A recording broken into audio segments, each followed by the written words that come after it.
Abrimos hoy la segunda jornada de este foro MAPEI de innovación en técnicas de rehabilitación.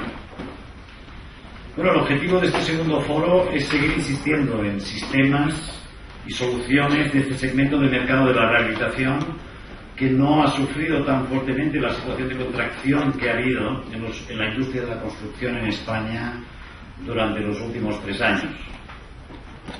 Lo que sí tenemos claro es que se ha frenado la construcción de nuevas viviendas viniendo de la burbuja que todos ya sabemos, y también ahora, recientemente, de las infraestructuras, debido pues al déficit público, deuda pública y la situación financiera internacional que todos conocemos. Pero lo que está claro es que la rehabilitación y mantenimiento de las infraestructuras existentes, tanto en edificación como obra pública, continuará en el futuro concentrando la atención de los principales actores de la industria. Dentro de la rehabilitación como segmento, hablábamos ayer de estructuras de albañilería y patrimonio histórico y los criterios internacionales de actuación, así como el Código Técnico de la Edificación Español. Hoy vamos a hablar de un tema muy actual y en línea con la línea de refuerzo estructural y cambios de uso de edificios utilizando materiales orgánicos y compósites para reformas en estructuras de hormigón. Contamos hoy con un ponente de excepción, que es el señor Robert Brufau-Niubó. El señor Brufau es doctor arquitecto, es profesor del Departamento de Estructuras de la Universidad Politécnica de Cataluña, es titular de la Escuela Superior de Arquitectura del Vallès, durante 10 años presidente de la Asociación de Consultores de Estructuras y actualmente vicepresidente, socio fundador de Brufau, Ubiol, Moya y Associats, conocido como BOMA. Está en posesión de varios premios nacionales e internacionales, entre ellos 38 premios FAT, 6 premios de la Ciudad de Barcelona, 2 premios Ciudad de Madrid, 5 premios Construmat, 3 en Rehabilitec, 1 de Mies van der Rohe, y ha sido el ganador del Premio Nacional de Arquitectura de la Generalitat de Cataluña por la rehabilitación de las buhardillas y las azoteas de la Pedrera de Gaudí. Agradecerle al señor Brufau su asistencia y que nos haya aceptado la invitación a este foro. Y la ponencia versará sobre la mejora de la calidad de la resistencia de un material antiguo mediante técnicas de confinamiento. A continuación de su presentación, Gabriel Ortín, el señor Ortín, arquitecto por la Universidad Politécnica de Cataluña y director técnico de MAPEI en España, nos hablará de los sistemas MAPEI para el refuerzo de estructuras de hormigón con fibras de carbono. Y sin más, doy la palabra al señor Brufau. Gracias.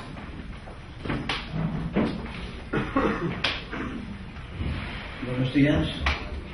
Antes que nada, pues claro, quería agradeceros el que me hayáis brindado la oportunidad de estar aquí charlando un rato y sobre todo que me hayáis aceptado el tema, que para mí es un tema un tanto sorprendente, porque nunca había hecho una conferencia sobre este tema, que es el tema de pensar en qué significa confinar el material.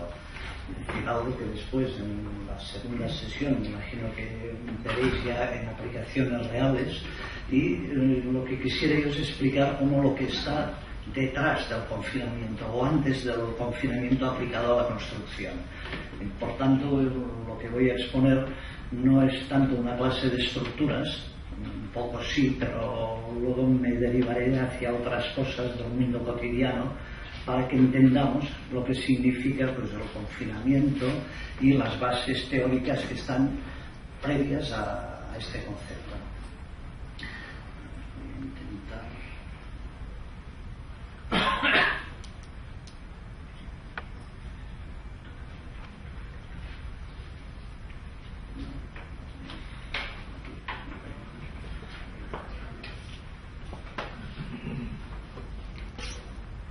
Bien. Antes de comenzar, sí que haré algunos comentarios de tipo técnico, porque creo que es necesario, como mínimo, documentar desde la resistencia de los materiales, documentar toda esta teoría.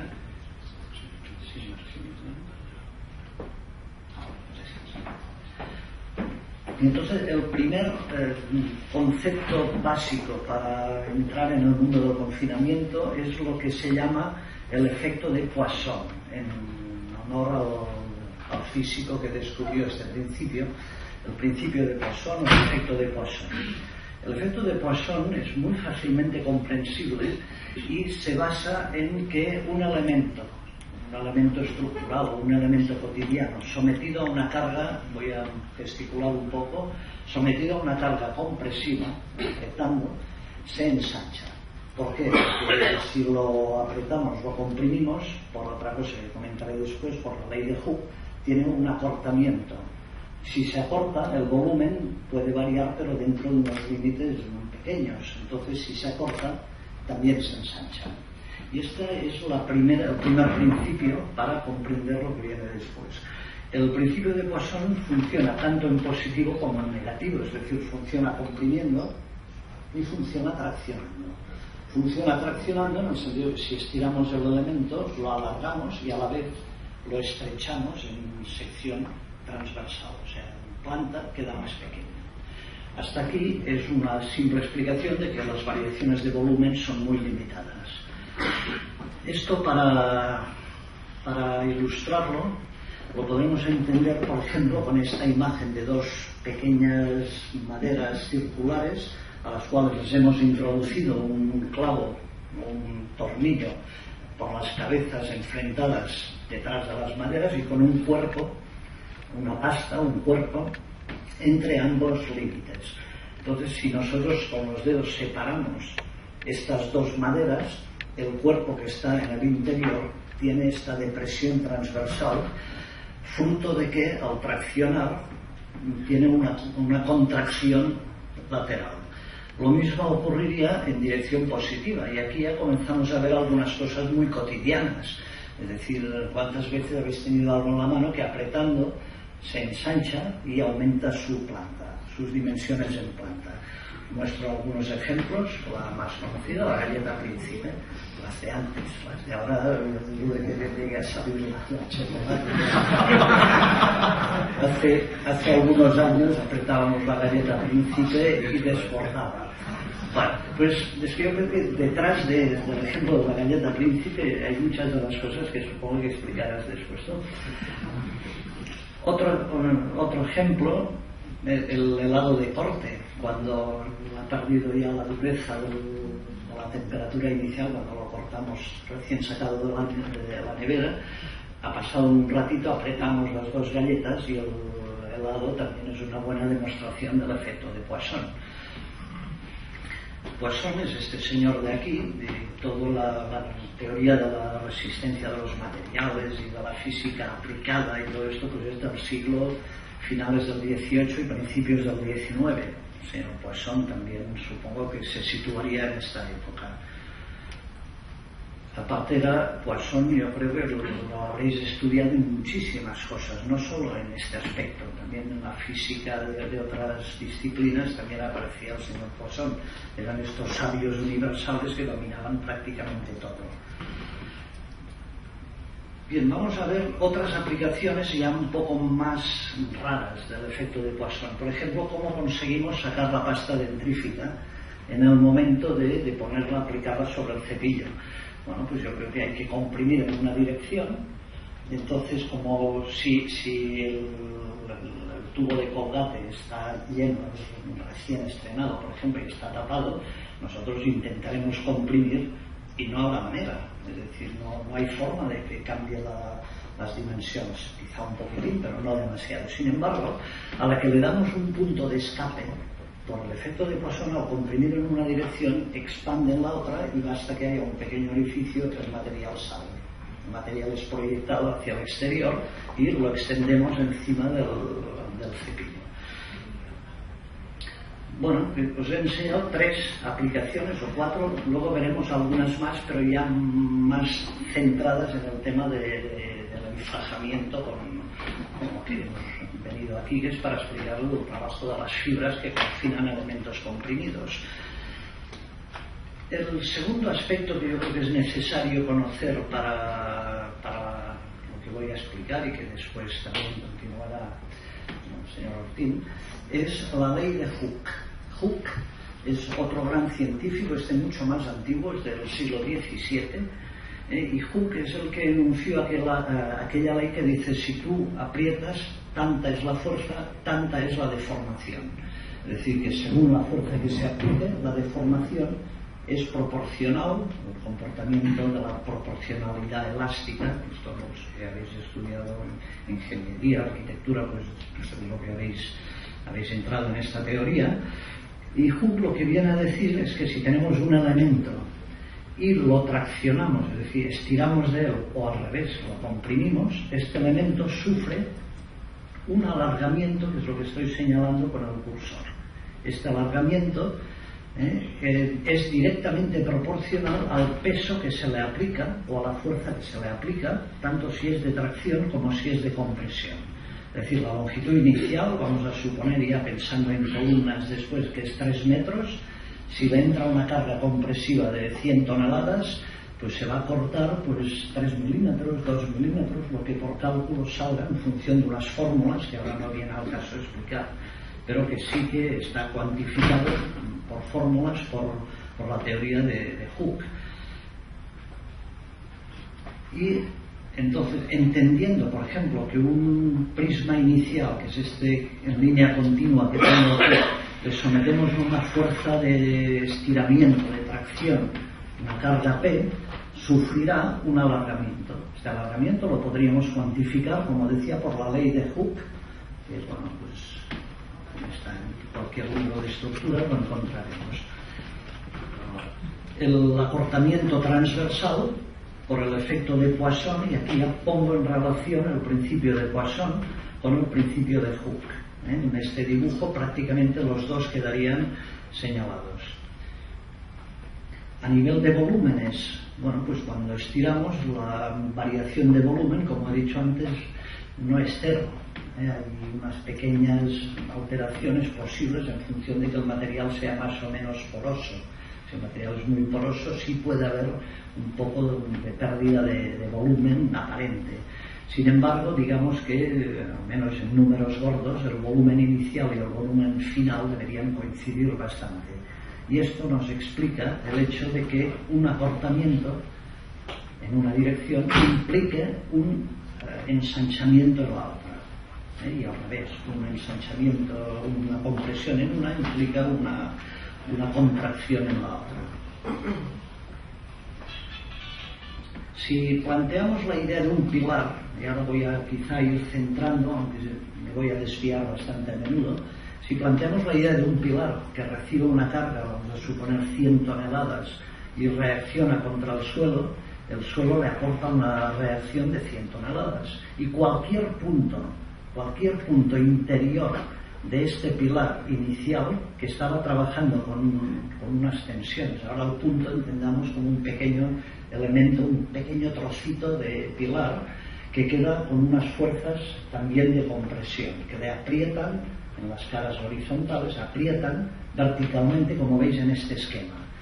Pues bien, si ahora pensamos en lo que se llama el confinamiento, es decir, vamos a hacer que este pilar, que le van a llegar 100 toneladas, supongamos que estamos construyendo la planta 1 y todavía no está ni la 2, ni la 3, ni las sucesivas, van a llegar.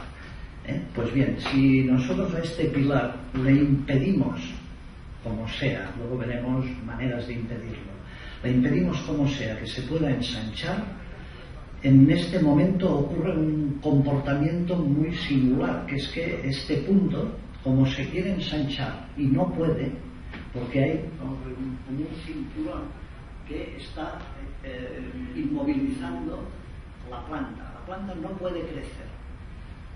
Y no puede crecer porque le hemos puesto una faja, le hemos puesto una chapa de acero, una chapa de fibras, una chapa de hormigón, que no le deja en absoluto ensancharse.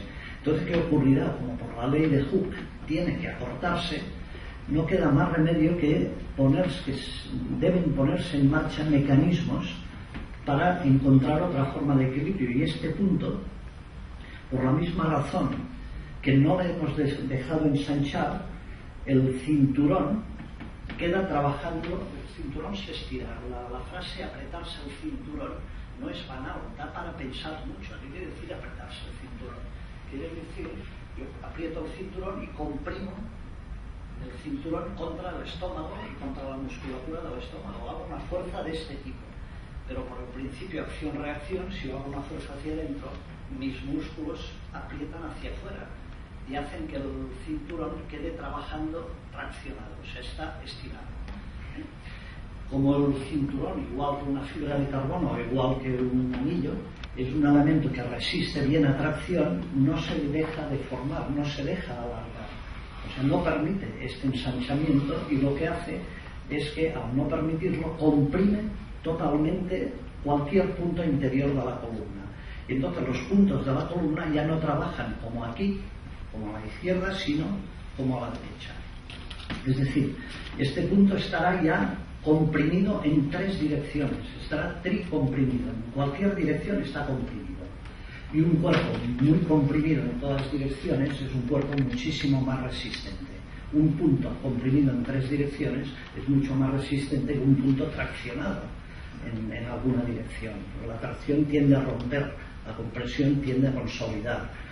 Lo que, como además está enfajado y tiene un impedimento lateral, cuando este cuerpo quisiera, por ejemplo, reventar por una compresión excesiva, no puede. Está impedido, físicamente impedido, por el efecto de, digamos, cinchado, enfajado o confinamiento. Lo podemos llamar como queramos.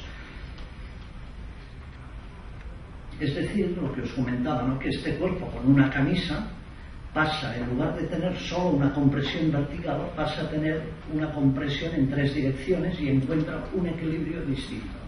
Y ya no es el equilibrio que tenía antes, sino que es otro tipo de equilibrio.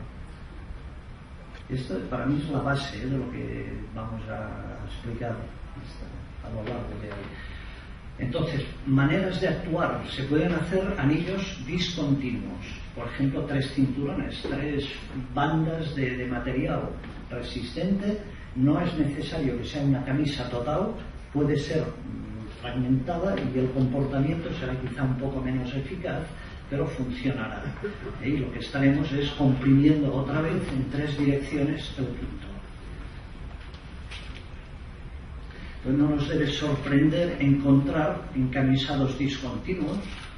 Insisto, puede ser con fibras, puede ser con anillos de acero o puede ser incluso con cinturones a nivel más elemental.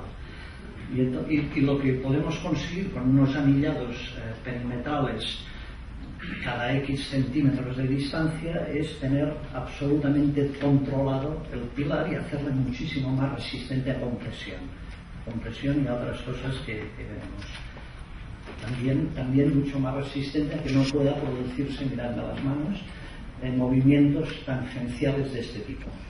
O sea, una de las dificultades de un elemento constructivo es que pueda trabajar con tensiones de corrimiento. Al confinar, esto se minimiza bastante. O sea, también eliminamos este peligro inmediato de la rotura en esta dirección. Luego la explicaré con otras imágenes. Maneras como podemos actuar. Pues se puede hacer un enfajado continuo, otra vez, o con una funda de hormigón armado. Esto sí tiene un problema, que es que hay que crecer como poco 5 centímetros por cada lado. O sea que el pilar crece 10 centímetros. Se puede trabajar con la fibra de carbono, estamos hablando de 1 centímetro, mucho menos, o incluso, no sé, el tema de la protección al fuego, quizá mejor lo explicas tú después, pero ahora hay maneras ya de minimizar el recrecido, que es el caballo de batalla fuerte que tienen las fibras de carbono frente al hormigón en este momento. Y también podríamos pensar en una camisa de acero, que cuál es el problema, que es mucho más cara. Es una técnica que es eficiente, por supuesto, pero tenéis que preparar 2 medias circunferencias, hay que soldar 2 costuras, hay que rellenar los intersticios con morteros de mucha calidad, etcétera, etcétera. Con lo cual, quizá esta es una versión que, si podemos contar con las otras, sería menos económica. Y también perderíamos pues 5 centímetros por cada lado, porque es muy difícil ajustar una camisa de acero perfectamente. Bien, volvemos a la idea de confinar ahora mirando el tema en planta. Si el pilar es circular, pues la manera de actuar es muy uniforme y la solución del enfajado es óptima. Es decir, es isótropo el comportamiento y en todas direcciones la manera de las fuerzas esas que se introducen son iguales y eficaces, todas ellas por un igual. Si el pilar es cuadrado, también bastante ocurre esto, quizá no con la perfección de un pilar circular, pero no es una solución que sea, digamos, que desaprovechemos el material. Ya la cosa es más dudosa cuando comenzamos a pensar en pilares rectangulares, en pantallas o en muros lineales, puesto que el trabajo ya es más unidireccional, ya trabaja más en un sentido que en el otro, y quizá ahí podría combinarse esta solución con la introducción, por ejemplo, en las caras largas de unos pernos o unas barras apretadas y comprimiendo un poco más, pero esto ya es entrar en otro tipo de intervenciones, casi de posttensado activo. Lo que hacemos con las fibras y esto es un posttensado pasivo, que ya llegará, ya se pondrán a actuar. Nosotros no vamos a tensar fibras estirando de ellas fuerte o embridándolas para que comiencen a apretar fuertemente, lo que se podría hacer, pero ya quizás sería una solución exagerada. En cambio, combinar que en las direcciones largas poder introducir localmente algunas barras de fijación, pues sería un recurso absolutamente lícito y correcto. ¿Por qué razón trabaja a tracción el anillo? Antes lo he explicado con el cinturón y por las caras me pareció que más o menos me entendíais, pero yo creo que con este dibujo es más comprensible. Si nosotros tenemos un pilar circular sometido al efecto de Poisson y con estas cargas y intentamos hacer un corte, la parte que queda, la mitad que queda, ha de estar en equilibrio. Y para que haya equilibrio, como hay fuerzas que actúan con componentes verticales, estas componentes verticales solo se pueden equilibrar con dos fuerzas de este tipo. Es decir, el anillo va a quedar traccionado porque tiene que equilibrar la componente, en el dibujo, la componente vertical de estos vectores.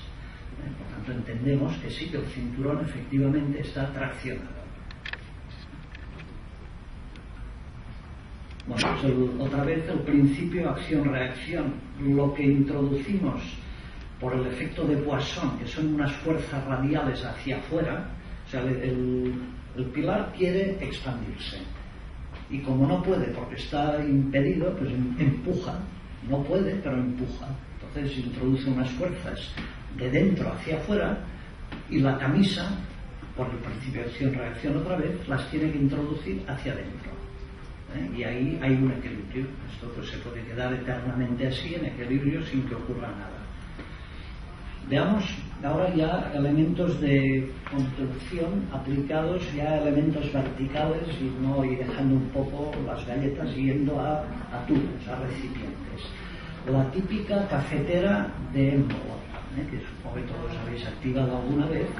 Esta cafetera, por la presión que hacemos desde la barra vertical, empujamos una plataforma con unos pequeños agujeros hacia abajo, de manera que se generan unas fuerzas hacia afuera, radiales, del propio líquido, empuja hacia afuera. Y el recipiente el recipiente de vidrio, tiene que resistir sin romperse y tiene que tener suficiente capacidad estructural a tracción. Es decir, si el vidrio resiste a tracción, nosotros podemos apretar fuerte y esto no se romperá.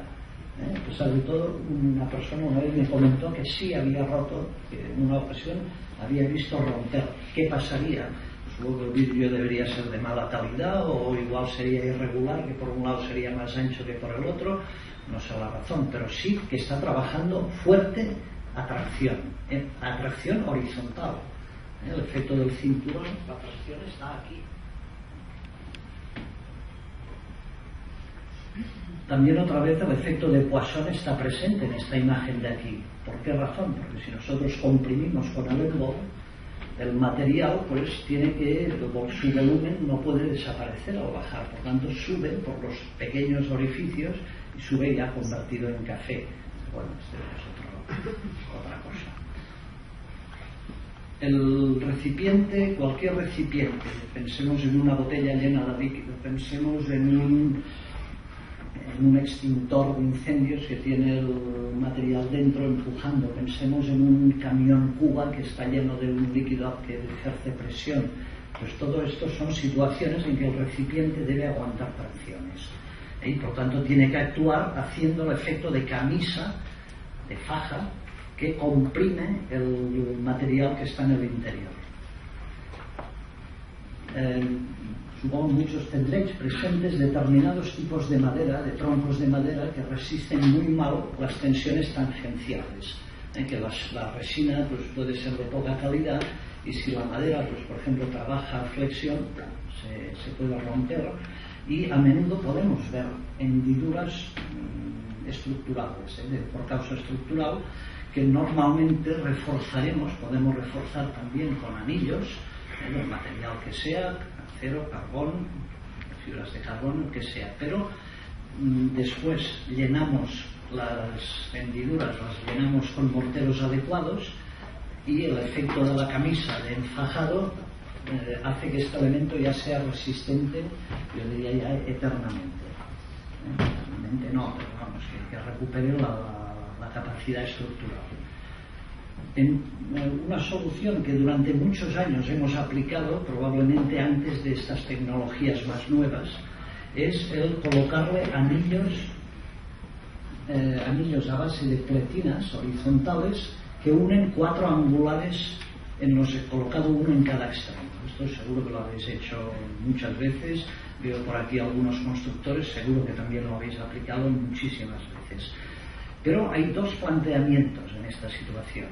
Hay el planteamiento que es cuando hay un pilar deficiente y se decide que no es capaz, por ejemplo, queremos aumentar 2 plantas, una construcción la queremos aumentar 2 plantas. Donde había 70 toneladas habrán 120. Y el pilar que sí aguanta bien 70 toneladas aguantará mal 120. Un recurso sería decir, bueno, pues voy a colocar 4 angulares que se lleven las 120 toneladas, los 4 angulares, porque pretender que trabajen solidariamente como mínimo es un poco dudoso. Yo si tuviera que dar un consejo os diría dimensionar los 4 angulares para el 100% de la carga. ¿Por qué razón? Porque es un sobrecoste muy pequeño, porque es poner angulares de 7 o angulares de 8 o de 9 como mucho, no hay coste económico importante y sin embargo tenéis la certeza de que la carga la vais a conducir perfectamente. Tened en cuenta que el acero tiene una deformabilidad, un módulo de elasticidad 20 veces mayor que el hormigón. No, 10 veces, entre 8 y 10 veces mayor que el hormigón, por tanto suponer que van a trabajar juntos está bien, pero con reparos. Si el pilar fuera de ladrillo, de fábrica de ladrillo, ya os diría obligatorio que el acero se lleve el 100% de la carga, porque la diferencia de módulos de elasticidad es de 50 a 1. Entonces no hay manera de que trabajen solidarios. Por tanto, plantear el refuerzo con 4 pilares de angulares LPM que se lleven la carga. Por supuesto, en estos casos habrá que hacer un buen capitel, habrá que transportar esta carga al pilar de abajo y recibirla del pilar de arriba, lo cual puede significar que se tenga que actuar en la planta que se quiera intervenir, por ejemplo, si este hormigón es malo, en la de arriba y en la de abajo. Si añadimos forjados, seguramente ya intervendremos en todas, o en la mayoría. Pero hay otro planteamiento que para mí es quizá más estratégico, más inteligente, que es más adecuado no para cuando ampliamos cargas, sino para cuando encontramos un pilar que no da la resistencia.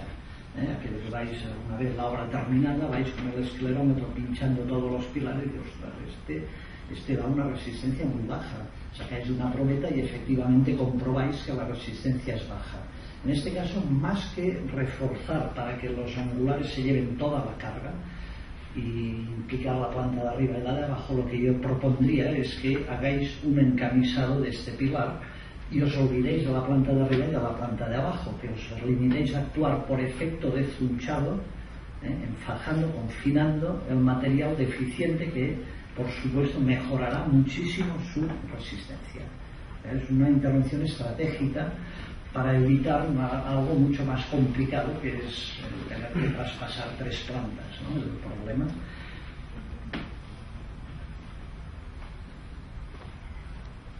Bien, y ahora vamos a explicar desde otro punto de vista el confinamiento. Supongo que todos habéis visto levantar castells. Los castellers, que hacen son gente que, los que están sobre todo en este nivel de aquí y en este, están al límite de su resistencia a compresión de su musculatura. Es decir, por ejemplo, estos 3, si tienen encima 3, 6, 9, 12, 13 personas de 60 kilos, pues son 700 kilos a repartir entre 3 o 4 personas. Es mucho esto. Y por tanto la capacidad de la parte más débil del cuerpo a nivel estructural, que es esta, la tienen que mejorar mucho confinándola. Es decir, me voy a enfajar, y supongo que algunos habéis visto cómo se enfajan los fornidos. Es decir, estos 3 de aquí, por ejemplo, pues hay unas fajas de 5 metros y el hombre se coloca y se va moviendo porque van apretando y van comprimiendo aquello de estrecharse el cinturón, pero mucho más de lo que estrechamos simplemente haciendo así, ¿no? Entonces la faja de los castellers, pues realmente hay que entenderla desde el punto de vista estructural. Ahora un catedrático de mi departamento tiene que dar una conferencia sobre las estructuras de los castellers y se lleva unas sorpresas enormes. Dice, ¿sabes a cuánto trabaja 1 centímetro cuadrado de musculatura enfajada del segundo nivel, del tercer nivel? Y te dan unas cifras. Pues no es posible. Pues sí, es lo que sale dividiendo el peso por el área. Debe ser verdad, porque es práctico. Mirad, esta faja yo creo que ilustra bastante bien lo que se pretende, ¿no? Es decir, estamos intentando ya comprimir muy fuerte el cuerpo del forzudo y el forzudo empuja hacia la faja, que queda muy traccionada. Por eso hay 2 personas tirando intensamente. Lo mismo ocurre con el atleta de halterofilia, que está para superar su récord personal. Es decir, mientras están uno, por ejemplo, que levanta pues 150 kilos, está en 120, pues no llega el cinturón, porque lleva un mínimo cinturón y porque sabe que estas tensiones no le van a producir ningún desgarro muscular ni le van a romper nada. Entonces se aproxima a su récord, ya se pone un cinturón un poco más potente, se lo aprieta más, y cuando dice ya he llegado a mi máximo y quiero ir más lejos, pero no sé si mi cuerpo va a resistir. De entrada lo probará y lo que hará es enfajarse de una manera muy intensa. Si no, se pone ya un traje completo de enfajado, que hasta como un neopreno o algo así, que le mantuviera muy tenso. Bien, lo cierto es que aquí tiene que intervenir clarísimamente este efecto de que voy a introducir mediante cinturones una fuerza que me mejorará la resistencia de la musculatura vertical. Es en el fondo el tema de los castellers o de la halterófila, ¿no? Y por tanto también pueden aparecer para determinadas situaciones del cuerpo en que hay algún problema o en que haya deportistas de determinado tipo que tengan que enfajar su estómago. Y además este sería un refuerzo activo, porque se supone que es como un cinturón que lo pueden apretar cada vez más. No es aquello de poner una fibra pasiva que cuando llegue la carga entrará a trabajar. Lo comento ahora a nivel del problema que he insinuado al principio, que no solo es el problema de que resista compresión, es que hay que limitar el riesgo de la rotura por tangenciales, por tau, la rotura en este sentido. Esta rotura, no sé si lo habréis experimentado alguna vez, si sois deportistas supongo que sí, porque es la pedrada, lo que aquí llamamos la pedrada típica, que es cuando haces un esfuerzo muy intenso, la musculatura tiene tendencia a flexionar y se rompe el contacto tangencial entre un gemelo respecto al otro. es decir, esta zona de la pierna, pues lateral, se dice así porque la sensación que da es como si te hubieran tirado una piedra y te hubieran dado aquí, típica esta lesión. Bueno, rompe por tal. Y entonces, en esta situación de un cierto riesgo que se produce aquí detrás, yo creo que la intervención razonable, y yo creo que hasta por sentido común lo haríais casi todos, a la que notáis un dolor muscular, cogéis un vendaje, lo comprimís fuerte y os vais a jugar a tenis. O bien jugáis a cualquier deporte, es decir, depende de dónde tengáis la lesión y el deporte que hagáis, pues supongo que un entrenador o un fisio, uno de estos, os dirá, mira, ponte este tipo de faja, comprímete de esta manera, pero por sentido común, cualquier forma de compresión es favorable para las taus, para evitar problemas de tau. Si yo comprimo, no puede haber un problema de tau. ¿Me permites? Voy a entrar ahora una cosa que...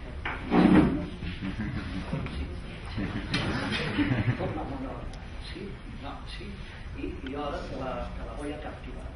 Tú intentarás por tau sacarla. No lo conseguirás. No lo conseguirás, ni así, ni así. Esto es de clase para alumnos de primero. Pero bueno, yo creo que la ocasión es adecuada. También en medicina o en medicina deportiva vemos vendajes discontinuos. Discontinuos. Yo creo que esto es un problema de que un buen entrenador los médicos puede recomendar cuál es la forma más eficaz de trunchado, de hacerlo de enfajado. En una edificación histórica, bueno, las fajas, los confinamientos se hacían con anillos discontinuos, se colocaban bridas para activar, de manera que esto ya mejorara de entrada muchísimo. Si os fijáis, esta columna, es una columna histórica, tiene como un inicio de grieta vertical aquí. Algo debía ocurrir que no funcionaba bien, tiene también otras lesiones que están reparadas, pero lo importante es que se mantenga el enfajado y que se active el enfajado. A nivel exageradísimo, una catedral que vi el verano pasado en Alemania, que tenía algunas columnas que debían estar en mal estado, totalmente enfajadas de manera activa, con muchas bridas que estaban apretando realmente, comprimiendo una columna pues igual de 3 por 3 metros de sección. Por supuesto, esto es eficiente, pero yo creo que habría otras maneras de actuar. Soluciones muy elegantes. Si visitáis edificios históricos es frecuente encontrar soluciones de enfajado. Normalmente por anillos metálicos, porque la solución, estos son fotos de hace ya 30 años, ahora pues quizá no sé si habrían actuado de esta manera o no. Un castillo que hay en Portugal, precioso, al lado de Évora, en un pueblo que se llama Évora Monte, que yo pasando en el coche digo, ¿qué es esto? Freno, bajo, foto, porque es un ejemplo intuitivo, precioso de enfajar un edificio. Lo que decimos poner rezunchos a un edificio, que cuando construimos de nueva planta, pues ya lo incorporamos, un zuncho perimetral a nivel de cada forjado. Pues a este arquitecto del siglo XVII o XVIII pues ya se le ocurrió insinuar de que un edificio bien atado, bien zunchado, bien enfajado, a priori era más potente. Y no sé si lo que pretendió el arquitecto fue esto o simplemente una ornamentación. Dado que aquí hay un nudo, que es como apretar el cinturón que decía antes, yo me inclino que esta persona entendía bien lo que quería expresar. Quería expresar que algo que está reforzado en horizontal es mejor. Y vamos un poco al cinturón. El mecanismo que tiene el cinturón para tensarse es la hebilla, es decir, yo puedo apretar el cinturón y hay un mecanismo con unos esfuerzos y un juego de actividad que se activan unos mecanismos. Entonces el cinturón es un mecanismo activo. Puede ser algo que simplemente se limita a no apretar, ponéis el cinturón sin apretar, es un mecanismo pasivo. Si comenzáis a cerrar el estómago se ensancha, se activa el sol. El cinturón entra en actividad Pero si ya queréis de entrada activarlo, pues podéis, apretáis un poco más y comprimís el estómago. Y viene esto a cuento de la comparación entre el cinturón y los tirantes. Y aquí no, de momento, por suerte, no veo a nadie con tirantes, porque voy a hacer un símil, pero los que llevan tirantes les gusta poco. Que viene, pero creo que está bien hacerlo. Recuerdo una vez fuimos a una reunión de estas de patrimonio, en que te aparece gente ya, como que dices, funcionarios, en el sentido literal de la palabra, y dices, ¿qué nos van a discutir de una propuesta que teníamos bastante difícil? Y bueno, nos escuchaban y al final sí, no, bueno, pues lo que menos es el resultado de la reunión, pero lo cierto es que íbamos 5 personas, que viajábamos de Barcelona a Madrid, y 5 íbamos con cinturón, y los 5 que nos recibían, los 5 iban con tirantes. Y curiosamente todos reparamos este detalle, y al salir la primera frase fue: os habéis dado cuenta que todos llevaban tirantes.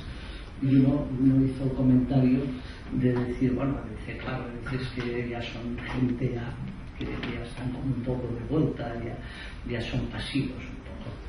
Sí, y nosotros somos activos porque trabajamos, hemos hecho el proyecto, lo estamos currando, somos 5 activos, bueno, dialogando con 5 pasivos. Y entonces se me ocurrió a mí la frase, bueno, y aquellos que llevan a la vez cinturón y tirantes, que también los hay. Y además, fijaros, dejan unos cuantos. Digo, ¿estos que son, activos o pasivos? Y hay una frase, una palabra fantástica, son redundantes. La redundancia es utilizar 2 sistemas estructurales cuando uno solo de ellos podría por sí solo resistir. En la intervención que nosotros vamos a plantear a continuación, el trabajo no es redundante, porque aunque le pongamos a un cuerpo centrado, por ejemplo de hormigón, e incorporemos una faja del material que sea, su gran de fibra, no son 2 sistemas que cada uno por sí solo hubiera podido resistirlo. Si el hormigón está mal, no resistiría suficiente. La fibra por sí solo tampoco resistiría suficiente, pero el ensamblaje de los 2 sí que hace que la estrategia lleve a una solución eficaz.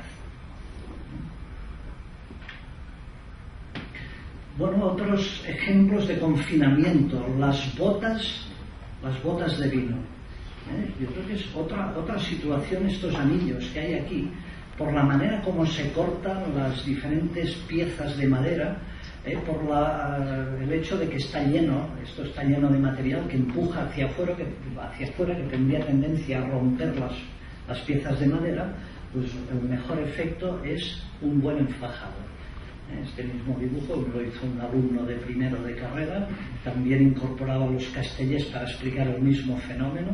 Fue un chaval con una intuición extraordinaria, porque a los 18 años, dibujo libre, te presenta este. Bien, hablemos de otro tipo de enfajado, las chimeneas. La chimenea, cuando tiene problemas, y por problemas suelo entender básicamente la grieta vertical, que sale una grieta vertical en una chimenea que ha estado en servicio. Entonces no gustan mucho porque hay fuertes vientos, igual se deforman un poquitín y piensas que la grieta vertical tiene la culpa de lo que está, de que se mueva en exceso y se decide reforzar. Y normalmente el refuerzo es o bien un anillado exterior o bien un zunchado interno. Y el zunchado interno a tracción también cosería esta grieta, luego habría que llenar de material, habría que colmatarla con morteros. Pero por fuera, casi la tradición nos pediría un anillo metálico. Y además, si el problema es grave, se puede activar apretando fuerte. Entre el anillo y el ladrillo hay que poner morteros adecuados, porque si no funciona. Hay que llenar el intersticio. Pero hay otra solución que también hemos aplicado alguna vez, que es poner fajas por el interior. Tenéis que contratar a uno de estos escaladores, empresas de escaladores que se meten por arriba y empiezan a enfajar. Y esto también lo hemos hecho. Y quizás más eficaz por el exterior, pero puede ser un buen recurso por el interior si no se quiere ver estos anillos. Yo creo que ya la vista popular ya se ha acostumbrado a verlos, pero si no, también lo podríamos entender de esta manera, por dentro. la grieta vertical que os comentaba.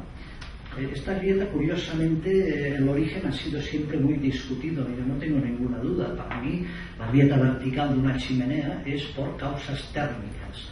El humo que asciende por la chimenea pues puede empezar a 200 grados y llega arriba a 100 grados, mientras que el exterior está a 10 grados o a 5, a 8. Entonces la dilatación que impone la parte central empuja hacia afuera, y el anillo a nivel horizontal, la fábrica de ladrillos se rompe. Los ladrillos tienen poca resistencia a tracción y enseguida se rompen en vertical. A la que se produce una grieta ya no hace falta, no necesita más, por lo tanto suele haber una. En cualquier caso, se ve muy bien en esta foto la grieta en vertical, y luego el anillado que se hace son las 3 chimeneas del paralelo. Bueno, otra explicación, quizá esta foto, si la hubiera colocado detrás de la cafetera aquella de émbolo, se hubiera entendido más, pero esta es mi casa y una mañana me despierto y el tiesto estaba reventado. Habíamos llenado de agua por la noche para navegar, y a la mañana siguiente la presión que hacía en 30 centímetros de agua no debió escapar por debajo y rompió el ladrillo a tracción horizontal. Es una grieta que parece exagerada, pero bien, se produjo de la noche a la mañana, ¿no? Este caso ya preocupa más, porque esto es una columna en un edificio histórico patrimonial que se ha roto en vertical y no ha progresado porque está confinada en una dirección. Pero algo habrá que hacer, porque en la otra dirección no está confinada y esto pinta que se viene hacia acá, se viene hacia afuera. Bueno, habrá que actuar. Y explico quizá el caso más sorprendente de confinamiento que me ha tocado intervenir, de hacer un informe, que es el acueducto metálico de Agramunt, en la provincia de Lleida, en el canal d'Urgell, que es una construcción muy anterior a la Torre Eiffel, es de los inicios del uso del acero, y es de un atrevimiento increíble, y que además tiene como intuiciones muy claras. Este es el canal, un canal que lo veremos ahora en sección, fijaros la sección, es el canal d'Urgell y veremos una visión interior. Esto es andando por dentro, a una altura, yo creo que algo mayor que esta sala, lleno de agua, transportando agua como un puente, como un acueducto, con unas paredes, estas paredes de chapa de unos 8 milímetros, no tenían más, y no hay nada más que la pared de chapa atornilladas, roblonadas con sus vecinas, y únicamente cada 2 o 3 metros, cada 2 metros en esta dirección, o menos, porque por dentro también se aprovechaba aquí para poner otros refuerzos, cada metro y medio tiene unos refuerzos verticales para que no haya abolladura de la chapa. Esto hace 140 años era de un atrevimiento increíble, y que hubieras resistido bien hasta cuando nos pidieron el informe hace unos 20 años, pero no fue porque hubiera fallado esto, fue porque el confinamiento se reventó. Es decir, esto en el proyecto inicial, ya el ingeniero, que era un tal Cornet del principio de Majosa, creo que era la ingeniería principal del siglo XIX aquí, ya proyectó que para aguantar una cantidad tan grande de carga hizo unas columnas de piedra, pero las enfajó de inicio, pero ya les puso la faja metálica de acero. ¿Y qué ocurrió? Pues que esto se fue llenando de agua, se fue degradando, y la camisa se empezó a romper por degradación, con lo cual la columna ya no resistía tanto. El informe, analizamos el caso y decimos, cuidado, no podemos tener 3 metros de agua, máximo 80 centímetros, porque si no podía aplastar la fábrica. Con lo cual, ¿qué ocurría? Pues que esta camisa, muy bien hecha, fijaros que empieza ya a romperse. En el momento que se pierde el confinamiento, se pierde la capacidad resistente para toda la carga que pueda haber aquí. Esta ya está rota, alguna ya se había roto y el peligro era evidente. Tuvimos que rebajar la cantidad de agua, lo cual demuestra un poco la importancia del confinamiento. Y para acabar, un tipo de grietas que son muy reforzables por la incorporación o bien de grapas curvas o mucho más fácil de láminas curvas. Es más fácil doblar láminas que doblar retinas o doblar retinas de acero o incluso barras. Entonces son típicas grietas de torsión, pues porque hay movimientos torsores y no están bien armadas las bases de hormigón. Esto se rompe, aparece una grieta helicoidal típica de torsión. Este fenómeno se da, no diré muy a menudo, pero sí con una cierta frecuencia. Pilar roto por torsión, pilar este debe ser un material no muy bueno, pero se ha roto prácticamente en su totalidad. Entonces, ¿qué hacer en este tipo de casos? Bueno, pues podemos plantear anillos, si esto fuera por ejemplo madera, o podemos plantear tranquilamente vainas o láminas de fajado, es decir, que funcionar, o en este caso quizá mejor discontinuamente, no con una gran camisa continua. Bueno, yo creo que con esto he intentado que tuvierais clara la idea de por qué es importante confinar. ¿Qué ocurre cuando no hay confinamiento? Las lesiones, los malos comportamientos y la estrategia sencillísima de aplicarle el efecto cinturón. Bueno, muchas gracias.